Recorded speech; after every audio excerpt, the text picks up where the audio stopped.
string of lethal carjackings terrorize the Washington, D.C. area. Ballistics reveal that it's the work of a serial killer who tries to run over one victim with his own car.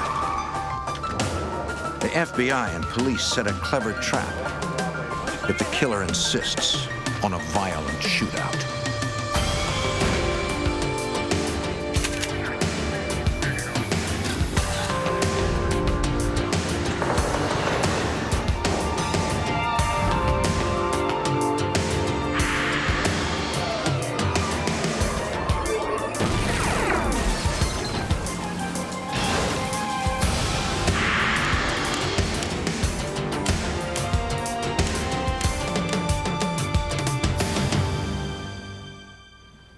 In the early 90s, a serial killer stalked lone victims in the dead of night. His hunting ground, the suburbs of Washington, D.C. His target, anyone who owned a car. I'm Jim Kallstrom, former head of the FBI's New York office. The gunman was as elusive as he was deadly. He struck quickly and without mercy. Now the FBI must follow the twisted path of a killer wherever it leads.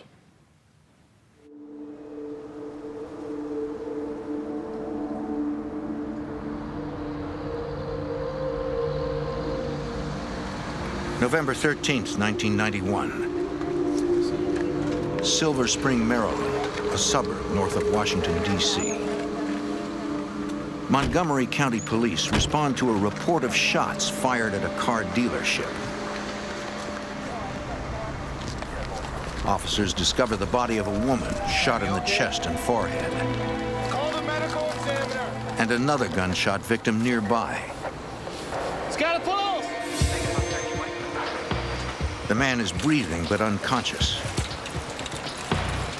Paramedics rush him to the hospital.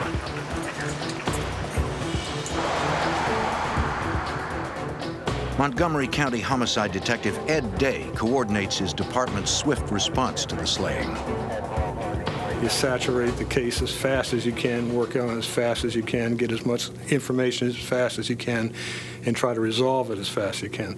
Unfortunately, the homicides, time is terrible. The more time goes by, the less your odds are that you're going to have a satisfactory conclusion to the investigation. Investigators learn the two victims are janitors. They were cleaning the building that night and would have come outside around 10 p.m. to dump the garbage. The detectives work to determine a motive for the attack. You don't overlook the obvious. You have a shooting like this at a car lot. Is that a possible motive for the killing, the theft of a car? Of course, had representatives from the auto dealer come out, do an inventory. There was no vehicles missing. There was no property missing from the inside of the establishment. Investigators locate the victims' car keys nearby and determine neither of their personal vehicles are missing. Robbery does not seem to be the motive. Nothing was taken. They had money on them. There wasn't a single thing missing. Are you Mr. Escobar's attendant physician? Yes, I am. What can you tell me about him? With almost no evidence to go on, Detective Day hopes to learn more from the critically wounded man. As you can see, he's intubated. He's also in a coma, and he's just not responding. We do that with any kind of a shooting that's potentially fatal. There's a rule in law that a dying declaration does not have to be corroborated. It's not hearsay because if the person knows he's going to die, he's assumed to be able to be telling the truth. So if you can get a statement from somebody in really serious circumstances, and it's always a very, very powerful piece of evidence. I got to check on him. But the victim dies 9 days later without ever regaining consciousness.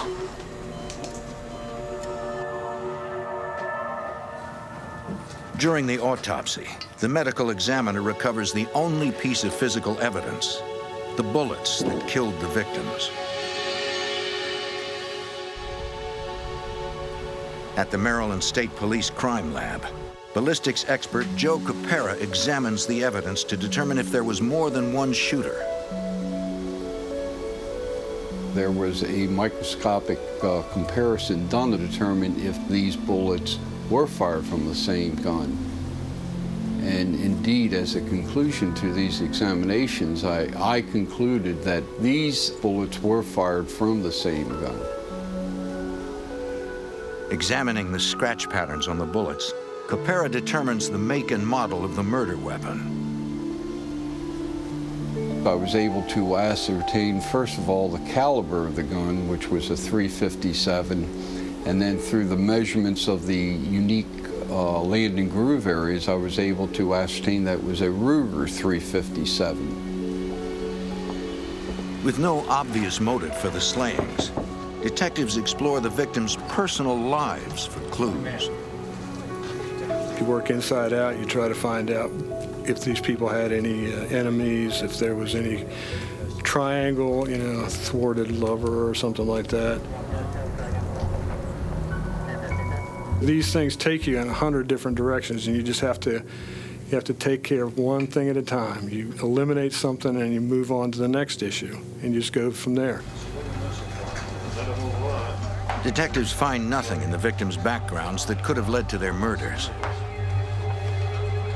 Since investigators found the victims' car keys near the bodies, they decide to re-examine the slayings as a failed car theft. With that possible motive in mind, detectives speculate how the crime might have occurred.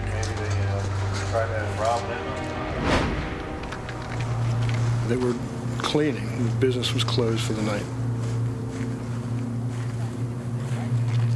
They were taking the trash out. Hey! Nice and easy, just throw me your Detectives suspect the gunman demanded the victim's car keys. keys. Here, do right here. Don't hurt me, okay? Based on the position of the woman's body relative to her keys, they believe she tried to run. And you have to make the assumption that he lost control of the situation and decided to kill the two of them before he identified what car belonged to them. He escalated an attempt theft into a murder for no good reason.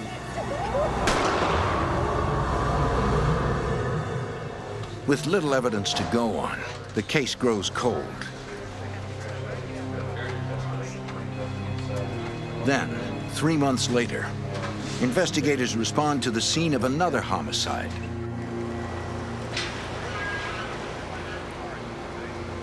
They find the body of psychology professor Dr. Shaheen Hastrudi lying in a parking lot in Bethesda, Maryland. Unable to locate her car, detectives believe she was the victim of a fatal carjacking. Noting the lack of blood spatter evidence near the body, they suspect Hastrudi's assailant shot her while she was still inside her car. Through interviews with her colleagues, authorities determined Dr. Hastrudi left her office around 8 p.m. She's obviously accosted. At some point gets in her car. Get in the car! Start it. Just start the car. Start the car. Start the car. Don't touch her. Once she's already in the car, she's shot. Go!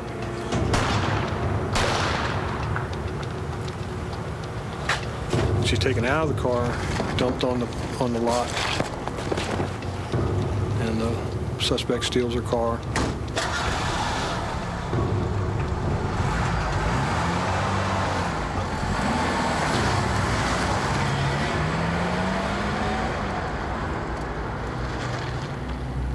Gunshot wound to the head, large caliber, no witnesses.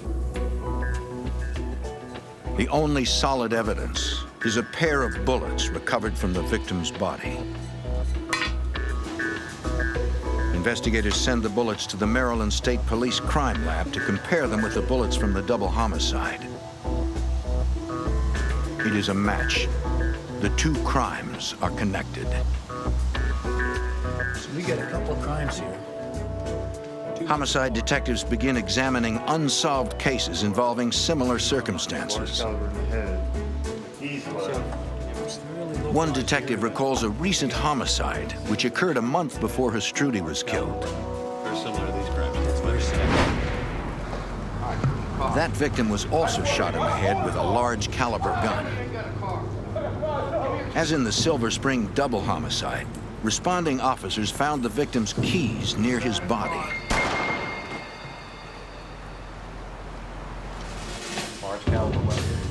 But this victim didn't own a car, which leads investigators to question whether car theft was the motive, or if the case is even connected to the other shootings.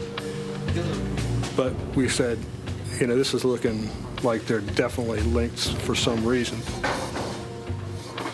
Let's see if we can get some ballistics on it. Let's get some ballistics on it. So authorities locate the bullet from that case and send it to be tested.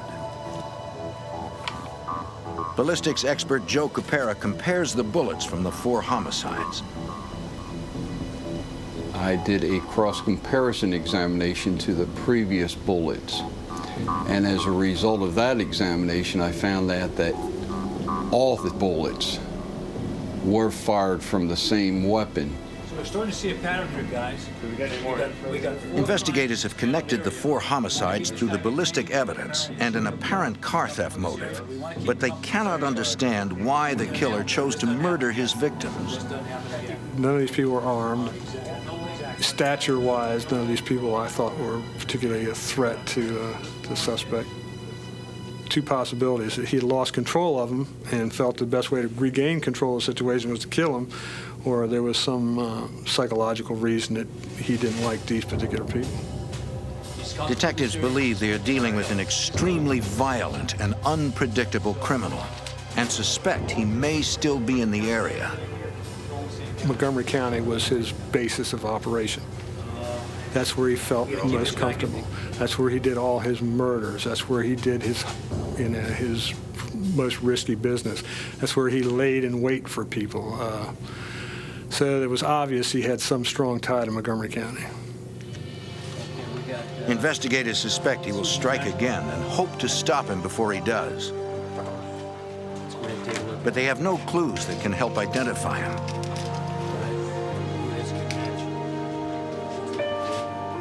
These are looking fantastic. And the killer's weapon is the only thing that can connect him to the murders.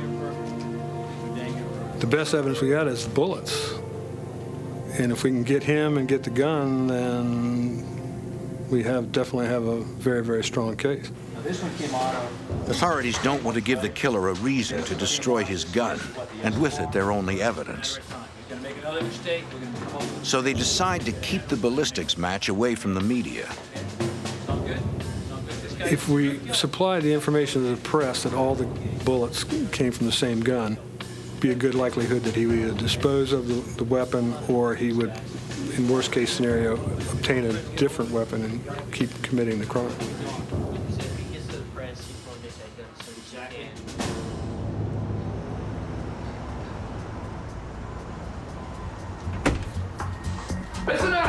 More than a week after the Hastruti killing, a man wearing a stocking mask and latex gloves robs a bank in Chantilly, Virginia. The bank's video security system captures his image.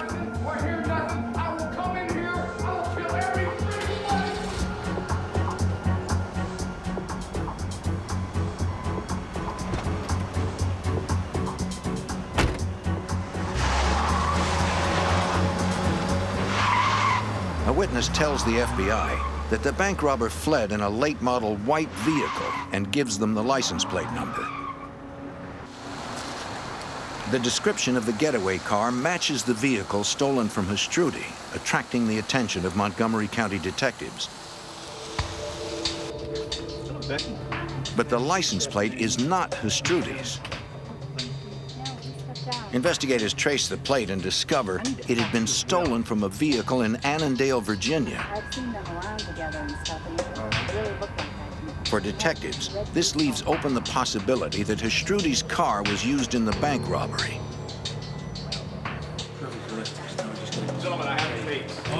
The Montgomery County Task Force, which now includes agents from the FBI, requests copies of the bank's surveillance tapes to learn what they can about the robber. Investigators watch the crime unfold and notice the robber is carrying a revolver of the same make and caliber used in the 4 homicides. They think he could be the killer. The footage is the best lead they have in identifying a suspect, according to FBI Special Agent Robert Coffey. We had a great piece of video that actually showed the individual, the handgun. That picture was actually put on the news locally and regionally to try to see if we could spark some interest as far as someone identifying him. Investigators also release information that their suspect, the money he stole, and the vehicle he was driving may be covered in red dye. If you do anything, a phone call, anything, I'm going to shoot somebody. The teller managed to slip dye packs into the bag of money. And a dye pack is a device that once it goes through the door of the bank, it's electronically activated. There's a timer on it that gives a person a little bit of time to get away from the bank, and then it explodes, spewing this terrible red dye. It stains. It's very difficult to get off. It gets on the money, and it will not come off the money. It takes a while to get it off you personally. 5 days after the bank robbery, police in Northern Virginia find an abandoned car bearing the stolen plates reported by the witness. A check of the vehicle identification number proves that it is Astrudi's car. The officer peers inside, examining the interior. We had the red dye stains in it from the dye packs from the bank. We had proof positive that it had been used in the bank robbery. Officers impound the vehicle and transport it to the police garage for processing.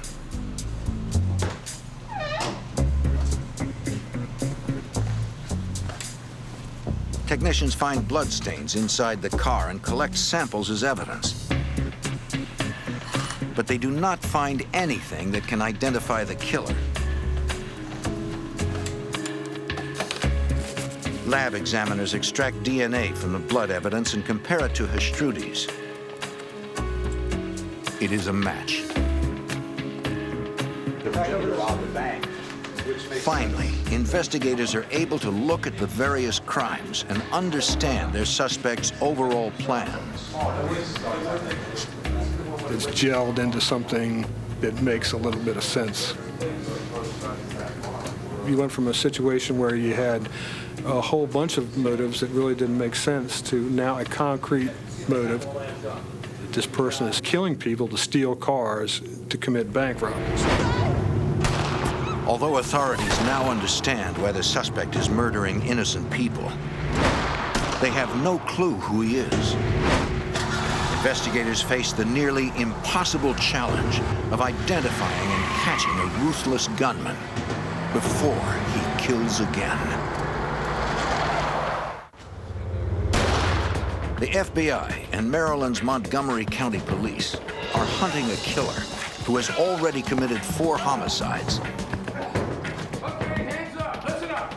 as well as a bank robbery. Several FBI agents are part of the task force pursuing the gunman, including Special Agent Robert Coffey.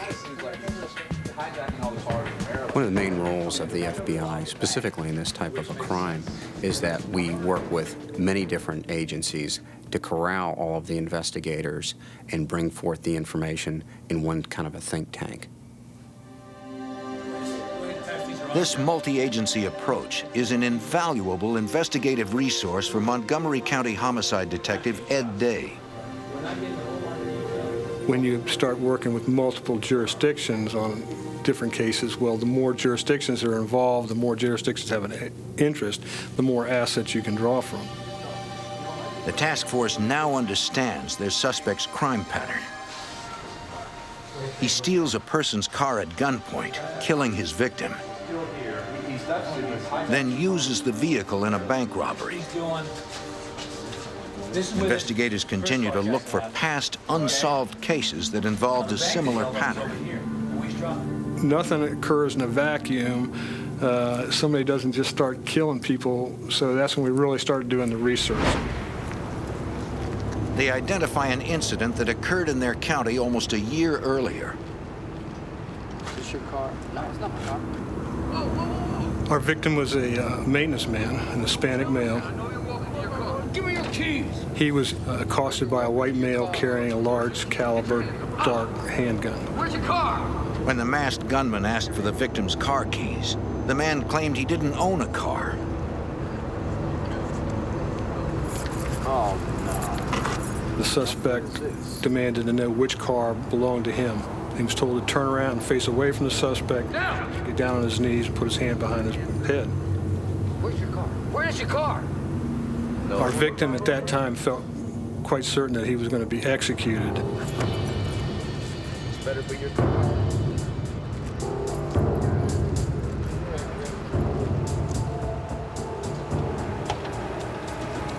The suspect fired 3 shots. One of the shots hit him in the forearm. The victim managed to flee down an alley and hide behind a bush. And spent some minutes there waiting for the situation to calm down. After 10 minutes, the victim returned to the street and waved down the first car he saw, hoping for assistance. To his horror, it was the gunman.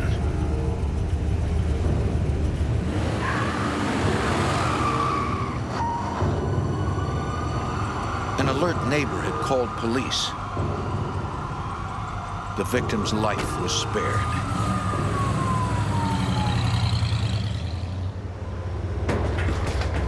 The following day, a witness reported seeing a masked gunman leaving the scene of a bank robbery in Centerville, Virginia.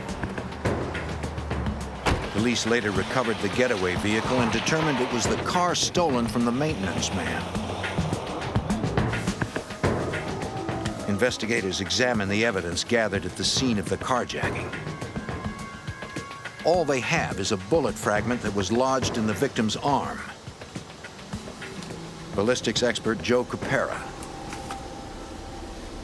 One does not necessarily need the whole bullet as long as the fragment that is left that he is examining has enough ballistic evidence on it that he can use. He tests the fragment against the other recovered bullets to determine if that case is connected to their current investigation. The bullet fragment matches, but the task force is still no closer to identifying their suspect. The lab's not getting anything out of these. I mean, these cars are... With little hard evidence, investigators study the killer's behavior as exhibited through his actions, searching for clues to his identity. This guy... Authorities examine the newly linked case and determine he is unusually bold and cocky. When the investigators got together and discussed the commitment level of this individual to stay at a crime scene for 10 minutes waiting for a witness to come back, raised our level of concern about the subject himself. He's not in a big hurry. He feels pretty comfortable that the police aren't going to be there anytime soon. Investigators also believe the suspect has a quick-tempered, vengeful personality. He's very upset with his victim. He's decided that he has been himself wronged in some way, and he's going to make him pay for it. But authorities cannot understand why the suspect uses what appears to be an unnecessary level of violence during the carjackings. It does not make sense to kill somebody in the least risky part of the crime. The biggest risk he's taken is when he goes into those banks, as far as getting captured, being identified, or running into any real obstacles. Taking these people, innocent people off in the middle of the night in a ground of his own choosing where he can isolate them. I mean, he's safer at that location than he is at anywhere else and anything else he does. It just doesn't make sense why he chose to kill these people. Their suspect is not only dangerously disturbed, but also clever. Yeah, we'll just pull in here. See. One of the more interesting parts of the The MO that this individual used was the number of jurisdictions through which he perpetrated his crimes. He exploits the fact that no single police department can readily see his entire crime pattern. We have a carjacking in one jurisdiction. We have a stolen tag from a second jurisdiction. We have a bank robbery in a third jurisdiction. And then we have the car abandoned in a fourth jurisdiction. The gunman's efforts to stymie police do not stop there. Each time he abandons a stolen car, he leaves it unlocked with the keys in plain view. One of the difficult parts of recovering the vehicles following the robberies is that they were being driven by other people. By leaving the vehicle with the keys in it, the vehicles were then subsequently restolen. Leaving the vehicles to be restolen destroyed whatever forensic evidence would have been left behind. So the only thing we had to match all of the crimes was the forensic evidence from the ballistics. Investigators continue to look for additional unsolved carjackings in which the vehicle was later used in a bank robbery. They identify a case that occurred within miles of the other thefts.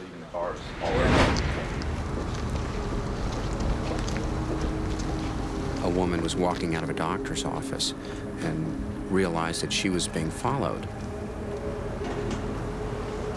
She turned to try to go back to the doctor's office, but was confronted by the individual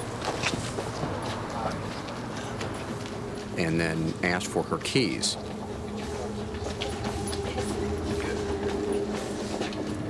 They walked over to the car.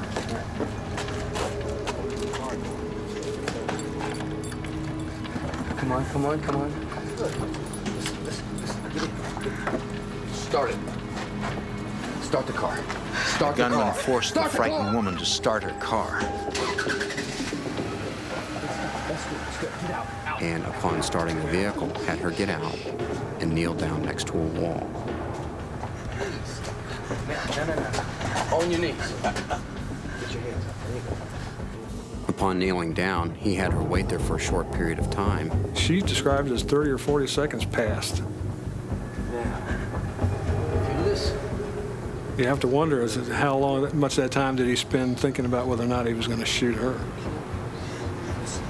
She was very compliant, did everything she was told to do right when she was told to do it. That might have saved her. The next day, her vehicle was used in a bank robbery. You missed with this latest one. The investigators wonder why their suspect allowed this woman to live, yet killed the others. Anybody got any idea? They come up with several theories. His next move, stay ahead of him. The fact that she was a Caucasian female might have had something to do with it. He might have had harbored some malice towards Hispanic people or foreign people, or it could be something simple about he lost control in those situations. In fact, the best way to gain control was to kill him. The task force has little to work with, but is determined to go on the offensive. Now we're trying to figure out how can we get ahead of him? How can we be in a position where we can be waiting for him when he does something? Or we can be prepared to mobilize very quickly with the resources necessary to get him. The investigators focus on the one aspect of the suspect's crime pattern that they can anticipate. We could not predict when a carjacking would take place. They were too random. We did, however, know that following the carjacking, we would have a bank robbery. If authorities can only predict which banks he will rob or where he will be traveling, they might have a chance to catch him. A masked gunman strikes again and again in suburban Maryland, just north of the nation's capital. He shoots his victims while stealing their cars.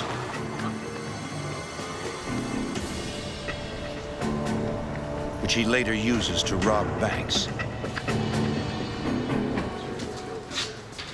Hey guys, I got some photos of the bank. In the spring of 1992, the FBI and Montgomery County Police analyzed their suspect's habits in hopes of trapping him. Identify why this guy's picking these banks. You go ahead and stick him up on the Homicide Detective Ed Day. We had people take aerial photographs of every crime scene and the different escape routes and things of that nature, trying to find some logical pattern to what he was doing, something that would maybe give us a clue. What are consistencies? What are inconsistencies? Is there anything like that that we can use to our advantage to foretell what he might do next? On the surface, the list of crime scenes appears random. But a closer look by investigators reveals all the banks he robbed share a single trait. Everywhere he went, he had access to a major roadway that would take him pretty quickly to a thoroughfare like 495 or 270 or something like that. The task force shifts their focus from predicting where the suspect will strike next to catching him when he makes his escape after a bank robbery. They decide they will cast a dragnet on all highway exit ramps in the area. FBI Special Agent Robert Coffey. We developed a plan where we would cast a net using all of the jurisdictions, law enforcement within the Washington area, to where once the bank robbery were to take place, he would have to pass through some points of the net. Meeting with officers from every police department in the area, the task force details their plan. They will watch for any carjacking reports resembling their suspect's MO. Officers from each jurisdiction will then prepare for a quick response if a bank is subsequently robbed. They will immediately stake out pre-assigned highway exit ramps targeting the stolen car. Once he's carjacked the vehicles, we're going to implement the plan. There was enough support at each particular location that he could be followed. We could bring to bear enough additional manpower to make a stop of our choosing and, of course, effect an arrest if we were lucky enough to spot him. Ready to cast their net, investigators wait for the suspect to steal a car. You're all key players in the plan. Let's get them. At 5 a.m. each morning, Special Agent Coffey begins his day by reviewing the reports of all the area car thefts from the night before. He looks for the one that matches their suspect's MO. Take a look at it. If the suspect stole a car, the task force needs to identify it before banks open at 9. Take a look at it. But months pass with no sign of their suspect. Investigators begin to worry that the killer has gone underground and may never be caught. We assume he's obviously stressed at this particular point. He's feeling the heat of the notoriety of what he's done. October 9th, 1992. Special Agent Coffey. 8 months after the killer's most recent slaying. I get notification from our Baltimore agents that another carjacking has taken place. We've got a white male with a ski mask, latex gloves, and a handgun. It's taken place all the way up in Baltimore. At approximately 7 a.m., a 15-year-old girl walked to her mother's car. Suddenly, an armed man approached her and demanded the keys.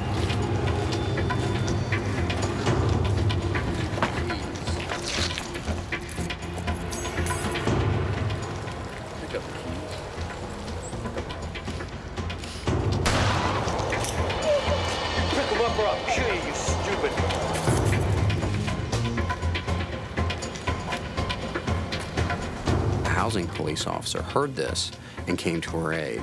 Get away from the car! Get away from the car! Get away from the car! Get away from the car! There was an exchange of gunfire.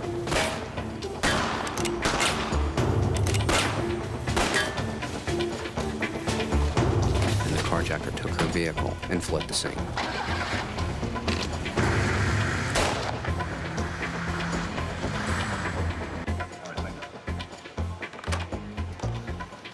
have our car?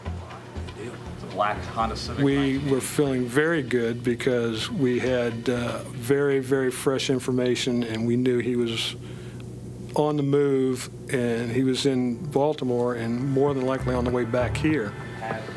Carjacker.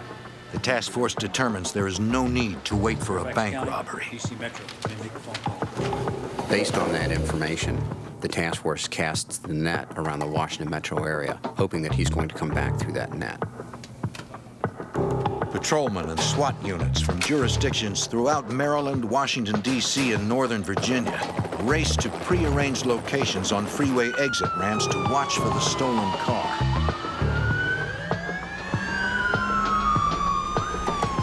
Since police cannot be sure if the suspect has had time to switch the license plates, they pull over every vehicle matching its description.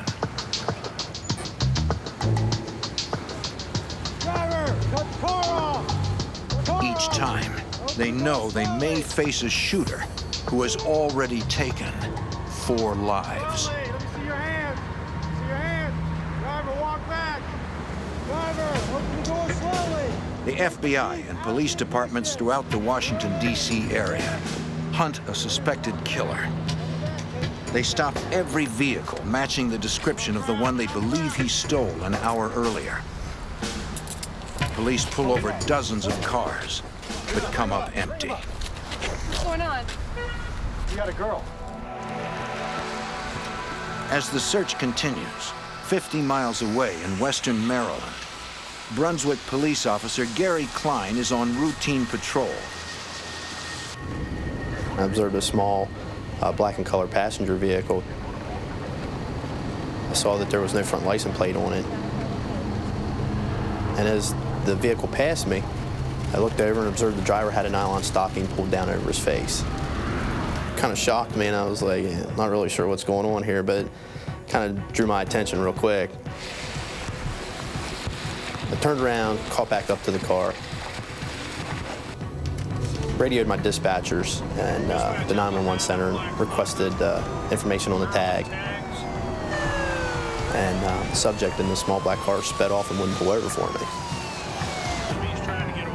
Then I'm informed by our dispatchers that this subject is wanted for shooting at a Baltimore City officer. The hundreds of officers mobilized in the D.C. area are too far away to assist. Officer Klein is alone against a ruthless killer.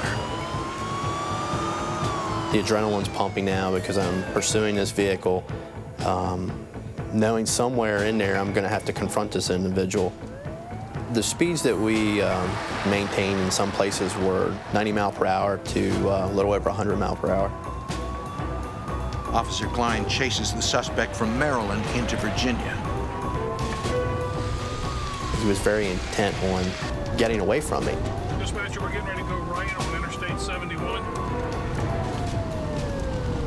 He just went straight down the middle of the bridge, just forcing people east and westbound out of his way. I had to back off because I didn't want to endanger myself or the innocent people or citizens out on the street, where he was actually able to gain a good bit of distance on me. But once the roadway cleared up a little bit where I could safely get through the vehicles, I was able to catch back up to him. Klein pursues the suspect into West Virginia. Made a right off Route 340, and he went down this small asphalt road, and when he hit that, he was going too fast with the rain and everything and lost control and struck the curb. Stepped out of the vehicle with my weapon drawn, and I seen him kind of lean over in the car towards the passenger seat, and I seen the gun come up inside the car. Officer Klein is concerned about firing his gun in a public place. When you discharge your weapon, you just don't want a round just going out there somewhere, and you could strike somebody innocent. You have a split second to make this decision, and whatever decision you make can affect you for the rest of your life.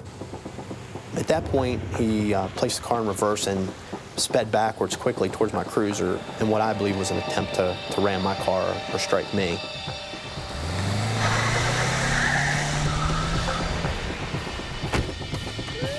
He proceeded down a small access road, and I proceeded after him. He sped into this little dead-end dirt gravel area, and he tried to go behind this bulldozer and wrecked into it. There's nowhere for him to go, and now I have to confront him.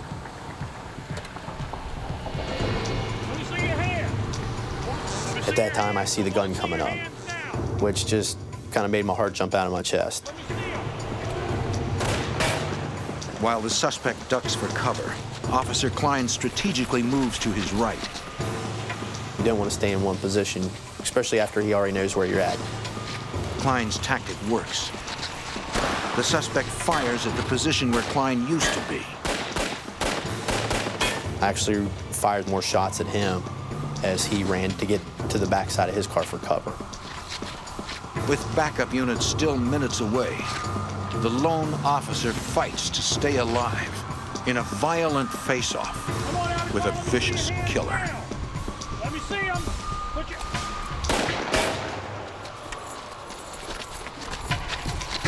The suspected killer is in a desperate shootout in Harpers Ferry, West Virginia, with lone police officer Gary Klein.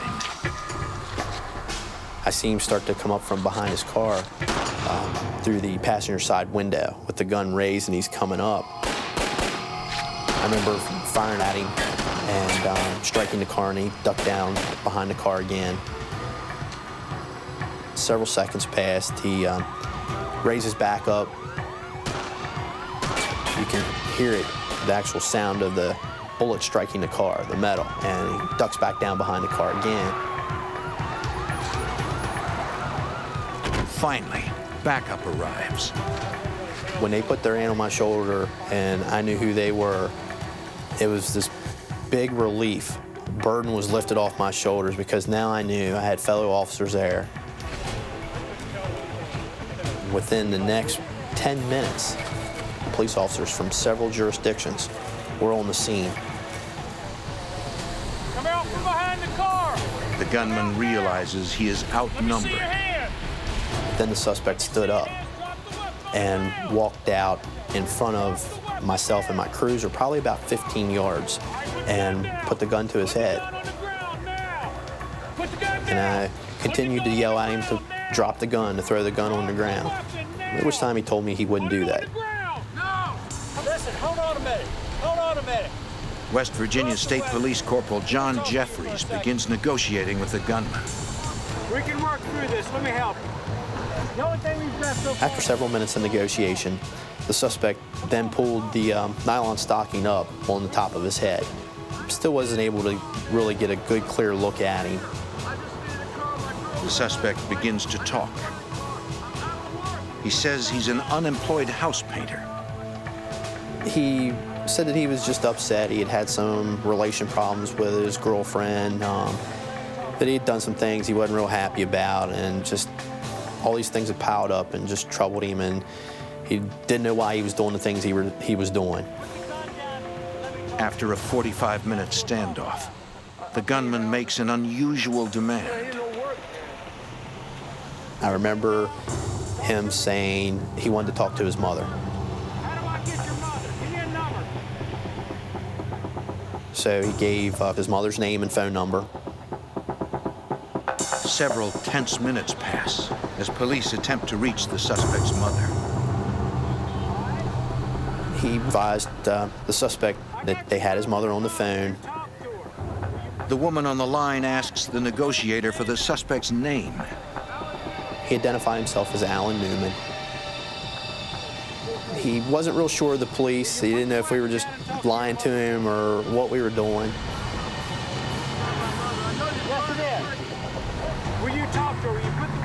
He said, well, ask my mom what my favorite cookie is. I remember Corporal Jeffries saying, your mom said your favorite cookie is chocolate chip. And he started crying. It really shocked me because I thought he was just going to drop the gun and give up. You see the hammer coming back and everything's like slow motion. You see the hammer drop, you're waiting for the gun to go off. And it didn't. Seizing the opportunity, officers rush in and subdue the gunman, ending the standoff. After it was all over and done, very relieved, very appreciative of all of the guys that were there that day. I was able to help to get this person off the street and put him where he needed to be so that nobody else would be hurt. Police take Alan Newman into custody and confiscate his Ruger 357 as evidence. It is the same model used in the murders, according to FBI Special Agent Robert Coffey. From the prior ballistics, we knew what type of gun it would be. It would have been a specific Ruger make, and in fact, that's what he was carrying. The same types of bullets that were used in the shootings and the homicides were, in fact, still in the weapon. You have told us that over and over. After nearly a year of hard work, investigators finally meet the killer face to face. We no longer have someone running throughout the counties killing people for cars. We were very excited about getting the chance to talk to the individual to find out why. Go ahead and take it. While Newman admits to the Baltimore carjacking, he refuses to admit to any of the murders, according to homicide detective Ed Day. Throughout the interview process, he remained pretty cocky and he thought he was pretty cool. Investigators continue to press Newman. While at a firearms laboratory, a ballistics expert fires Newman's gun into an 800-gallon tank of water. The examiner compares the unique markings on the fired bullet to those on the bullets recovered from the 4 murders and the attempted homicide. Ballistics expert Joe Capera. It is a scientific certainty that this is the firearm that fired these bullets, and no other firearm could possibly do that. We want to hear it again. After hours of interrogation, investigators receive the ballistics report. That's like the magic piece of evidence, and that's the one that you really knew would seal the whole case. We had physical, undeniable evidence that we could put in front of a jury that he could not refute in any way, shape, or form. We could convict him without much trouble, and we could have gotten the death sentence with the information that we had, which put it over the top, and he decided it was best to make a deal for life rather than take the chance on being executed. Alan Newman pleads guilty to all the charges against him and is sentenced to 5 life terms without parole, plus 100 years for handgun violations. Looking back, it was the collective efforts of more than a dozen police agencies contributing interviews and evidence that led to the successful conclusion of this case. The accomplishment for all police officers and all investigators is to arrest the bad guy and put him in jail. And when you do that, you get a nice warm feeling for about 10 minutes until the next case comes in and you have to start all over again. But for now, every investigator who worked this case is content to know they have ended one man's violent rampage.